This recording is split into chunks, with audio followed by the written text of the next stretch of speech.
इधर कुछ क्वेश्चन है जो हर सिटीजन को पूछना चाहिए, लेकिन उनके बिहाफ पे मैं पूछ रहा हूँ। तो ये क्वेश्चंस मेरे सरकार की तरफ से है और सरकार को मैं पहले ही बोल दे रहा हूँ, मैं किसी भी पार्टी से नहीं हूँ और ना मैं किसी और देश से हूँ। मैं बिलोंग करता हूँ अपने इस भारत देश से और मेरे ये राइट्स बनते हैं कि मैं ये क्वेश्चंस पूछ लूँ। कंट्री में रहता हूँ, डिक्टेटरशिप में नहीं रहता हूँ। तो मेरा पहला क्वेश्चन है, क्या सरकार बच्चों को लेके सच में सीरियस है इस देश के? तो अगर सीरियस है तो छोटी मोटी चीज़ें कैसे हो जा रही हैं, छोटी मोटी तो नहीं बोलेंगे, सबसे बड़ी चीज़ें कैसे हो जा रही हैं, पेपर लीक कैसे हो रहा है बच्चों का। और अगर पेपर लीक हो रहा है तो इन आम लोगों के दिमाग में इतना नहीं आ सकता है, अगर छोटी सी पेपर लीक हो रहे हैं तो जो इतनी सेफ्टी के साथ जो पेपर लीक करवा सकते हैं, तो क्या इस देश में वोट चोरी जैसा आम बात नहीं हो सकता है? अगर हो सकता है तो लोगों के दिमाग में ये क्यों नहीं आ रहा है? अगर पेपर लीक हो रहा है तो वोट चोरी नहीं हो सकता है।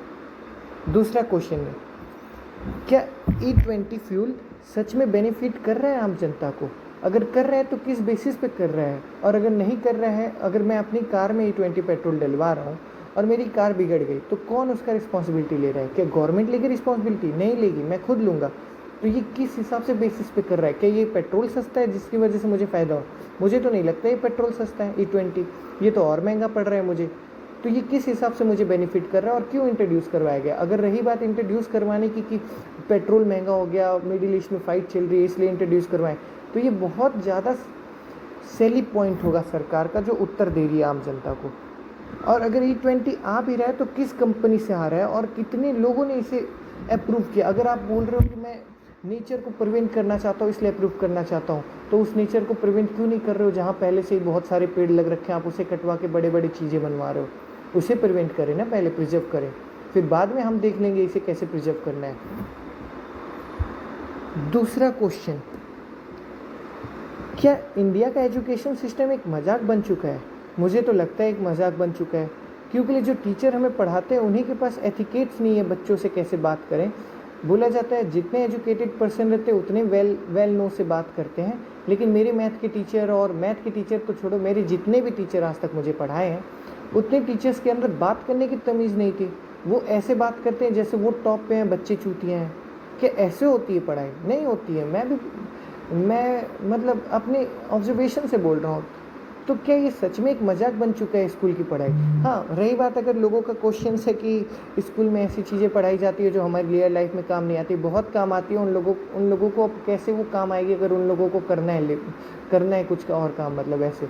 लेकिन मेरे हिसाब से स्कूल की पढ़ाई अच्छी है, लेकिन थोड़े और बेटर वे में पढ़ाया जा सकता है और टीचर्स को बहुत एजुकेटेड बनाया जा सकता है। टीचर को ऐसे रट्टू टीचर्स नहीं चाहिए हमें। टीचर ऐसे चाहिए जो बच्चों की फीलिंग्स के साथ समझ सके, बच्चों को समझ सके। ऐसे ना रहें जो बस अपना काम कर रहे हैं, वो भी थके थके आ रहे अपनी नौकरी करने। टीचर एक पैशन है जो देश के भविष्य को चेंज करता है।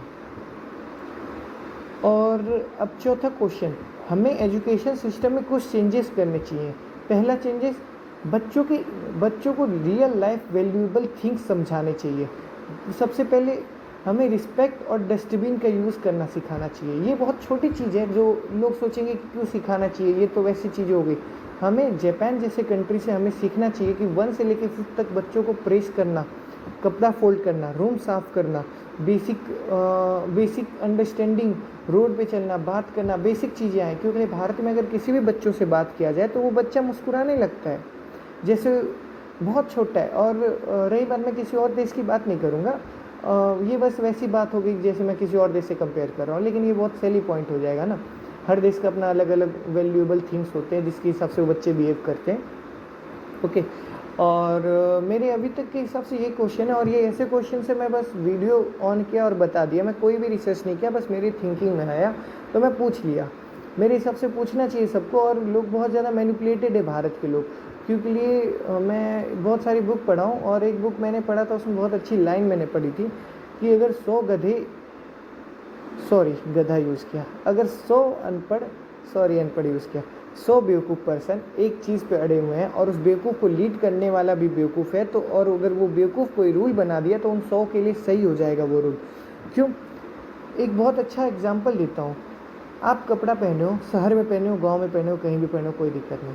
लेकिन आप कपड़ा नहीं पहनोगे और शहर में निकलोगे तो आप क्या हुए, अनसिविलाइज्ड हो गए। आप बोले जाओगे कि आप पागल हो, गधे हो, अनपढ़ हो, लेकिन आप हो क्या, आप तो असल में इंसान ही हो, बस रूल अलग है। आप वही सेम बिना कपड़ा पहने आप उधर चले जाओ, क्या बोलते हैं, जंगल में आदिवासियों के पास चले जाओ, तो वहाँ पर ऐसा नहीं होगा। वहाँ पर लोग कुछ नहीं बोलेंगे अगर वो आदिवासी भी कपड़ा नहीं पहन रहे तब आप, हालांकि सब पहनते हैं, तो वो आदिवासी भी आपको नॉर्मलाइज ही कर देंगे। तो वैसे इस देश की भी चीज़ें नॉर्मलाइज हो गई हैं। जैसे पेपर लीक बहुत बड़ी मुद्दा है और उसे ऐसा नॉर्मलाइज कर दिया गया है जैसे नॉर्मल थिंग है, क्योंकि अगर 10 बार कोई गलती करेगा तो 11वीं बार लोग हार मान जाएंगे, लोग मान जाएंगे कि ये गलती ही करेगा। तो ऐसा क्यों हो रहा है और लोगों को सवाल क्यों नहीं पूछने आता है? लोग कैसे सवाल पूछ रहे हो? हाँ, क्या मतलब पूछते क्या हो, मुझे समझ में नहीं आता। कैसे ज़िंदगी जी रहे हो यार सब तुम लोग? मैं बस चाहता हूँ अपने स्टैंडर्ड बढ़ा लो सब लोग और अच्छी ज़िंदगी जियो। जीवन एक ही है, इस जीने के बाद ना भगवान आएंगे तुम्हें करने, ना कुछ आएगा, कुछ होता ही नहीं असल में। जानोगे तब पता चलेगा आप लोगों को। और मैं नहीं चाहता मैं किसी का भरोसा तोड़ूं। मैं भगवान पे यकीन करता हूँ, लेकिन मैं जानता हूँ मरने के बाद कोई नहीं होता है। मैं भगवान पे तभी यकीन करता हूँ किसी को पीड़ित देखता हूँ उसके लिए विनती मांगता हूँ, अपने लिए कभी नहीं मांगा। ठीक है, यही कुछ क्वेश्चन है, सरकार जवाब दे दे तो मैं मान जाऊँगा। और सरकार, इन सब का जवाब मैं यूट्यूब पे ही सरकार से मांगूंगा। न्यूज़ चैनल तो मुझे सबसे बड़ी मैनिपुलेटर लगते हैं, चूतिया लगते हैं, सच बोले तो सीधे बोल रहा हूँ मैं। चूतिया आप लोगों की मतलब पता है, इसका मतलब कुछ बुरा नहीं है। अगर कोई बोल रहा है इसका मतलब बुरा है तो आप तो सब जानते हो, फिर आपको पता है बुरा क्या है, तो मतलब आप ही सबसे बुरा हो कि आपको पता है क्या बुरा है क्या सही है। मतलब मैं एक टाइप का, मेरी परिवार मुझे बहुत बड़ा मैनिपुलेटर बोलती है और बहुत कुछ बोलती है, तो ऐसी बातें हो जाएंगी। ठीक है, यही कुछ क्वेश्चन है, इसका जवाब दे दे, फिर आगे कुछ क्वेश्चन या मैं कुछ चीज़ें बनाऊंगा इस चैनल पे बस। ये वीडियो मैं बाद में रिकॉर्ड कर रहा हूँ उस वीडियो के, और मैं नोटिस किया उस वीडियो में मैं बहुत अजीब ढंग से बात किया, मेरे वोकैबुलरी अच्छी नहीं है। मैं जानता हूँ मैं बहुत कम बोलता हूँ, क्योंकि ये मैं वहीं बोलता हूँ जहाँ कंफर्टेबल लगता है मुझे। और रही बात मेरी बैकग्राउंड साउंड की, वो पंखे की आवाज़ है, और वो मेरा मोबाइल ऐसा है थोड़ा पानी में गिर गया था, उसकी वजह से बार बार उसके स्पीकर में से कड़क कड़क ऐसी आवाज़ें आती हैं।